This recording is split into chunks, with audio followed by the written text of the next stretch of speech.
Justice Yashwant Verma से जुड़ी एक बड़ी खबर आपको दे दें। जस्टिस वर्मा के घर की तस्वीर अब सामने आई है।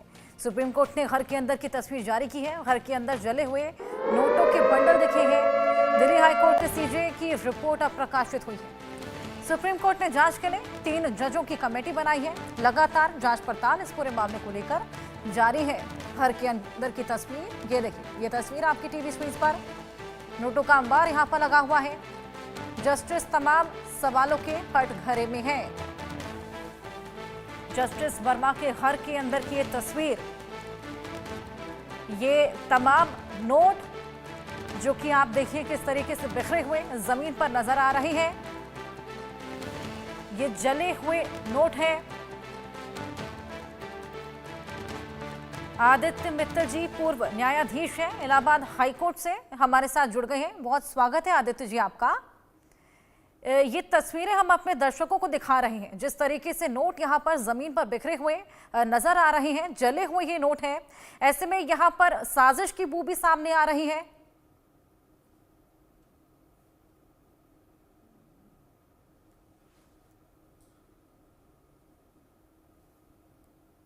आदित्य जी, आप मुझे सुन पा रहे हैं? जी, ये दर्शकों को हम तस्वीरें दिखा रहे हैं, जिस तरीके से यहाँ ये नोट दिखाई दे रहे हैं जमीन पर बिखरे हुए। ऐसे में साजिश की बू भी यहाँ से सामने आ रही है। जिस तरीके से ये नोट यहाँ पर बिखरे हुए हैं, ये वीडियो सामने आया है, जिसके बाद ये जस्टिफिकेशन भी सामने आया कि ये नोट पहले वहाँ पर मौजूद नहीं थे, मेरे वर्कर्स ने ये नोट नहीं देखे हैं। लेकिन हो सकता है जब आग वहाँ पर लगी हो तो ये नोट वहाँ पर रखे गए हों साजिश के तहत।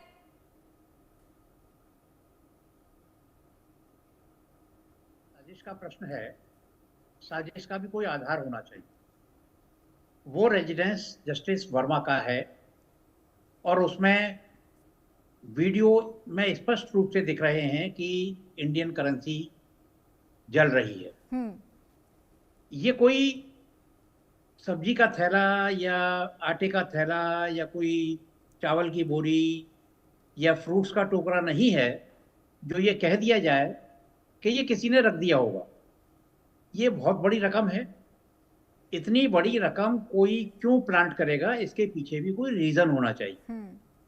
और जहां तक उनके द्वारा ये कहा जा रहा है कि वे आउट हाउस का पार्ट था वो, तो मैं स्पष्ट कर देना चाहता हूं कि मकान का हर हिस्सा माननीय न्यायमूर्ति के कब्जे में था, चाहे वो स्टोर रूम हो, चाहे वो बाथरूम हो, चाहे वो बेडरूम।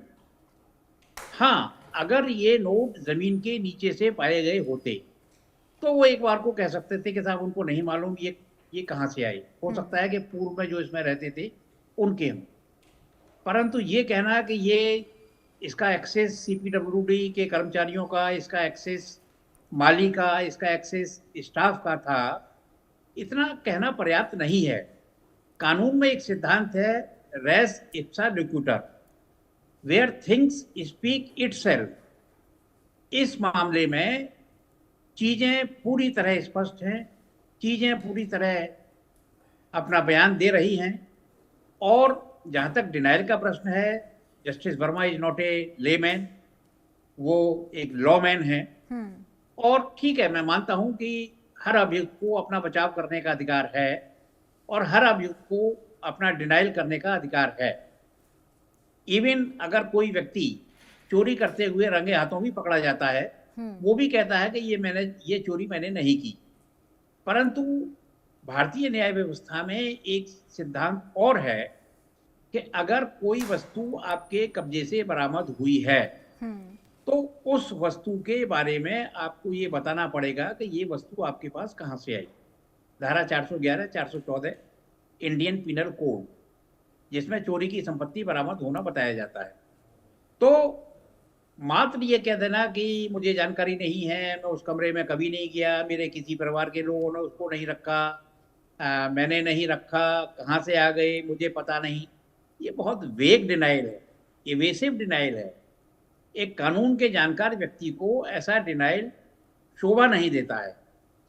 और जो भी परिस्थितियां हैं, पहली चीज तो ये कि ये जो मामला है 21 मार्च को न्यूज़पेपर के माध्यम से उजागर हुआ जबकि घटना 14 मार्च की है।